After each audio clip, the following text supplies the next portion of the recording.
రోజు నేనలా కూర్చొని ఉంటే మా ఫ్రెండ్ ఇలా అడిగాడు, అసలేంట్రా ఇంత చిన్న ఫిషెస్ ఉన్నాయి వీటికెందుకురా అంత కాస్ట్ అని. ఆ డౌట్ బిగినర్స్ అందరికీ వస్తుంది. ఆ డౌట్ క్లారిఫై చేస్తాను ఈ వీడియోలో. అప్పుడు నేను ఇలా అన్నాను, అక్వేరియం ఫిషెస్ లో చాలా వెరైటీస్ ఉంటాయి.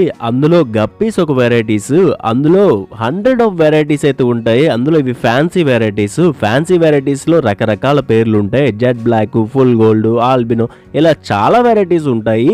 ఈ ఫ్యాన్సీ వెరైటీస్ లో ఇదొక రకం రా, ఇది ఫుల్ గోల్డ్. దీని కాస్ట్ ఇలానే ఉంటది. దీని క్వాలిటీ బట్టి ప్రైస్ బట్టి ఇలా పెరుగుతూ ఉంటది. ఒక్కొక్క బ్రీడర్ ఒక్కొక్క రేట్ కి అమ్ముతుంటారు. క్వాలిటీ డిపెండ్స్ అంతేని అని చెప్పాను. వాడు పెట్ లవర్ కాదు కాబట్టి వాడికైతే ఐడియా లేదు. ఇదే డబ్బులతో కేజీ చేపలు కొనుక్కొని తినొచ్చరా అని చెప్పాడు అనమాట. దాంతో నేను షాక్ అయ్యాను. పోనీలే, అర్థమైన వాడికి అర్థమవుతుంది దీని యొక్క క్వాలిటీ ఏంటి, దీని యొక్క వెరైటీ ఏంటి అనేది. అక్వేరియం పెట్ లవర్స్ కి ఖచ్చితంగా అర్థమవుతుంది. డిస్క్రిప్షన్ లో నా నెంబర్ ఉంటుంది, ఆర్డర్ చేసేయండి.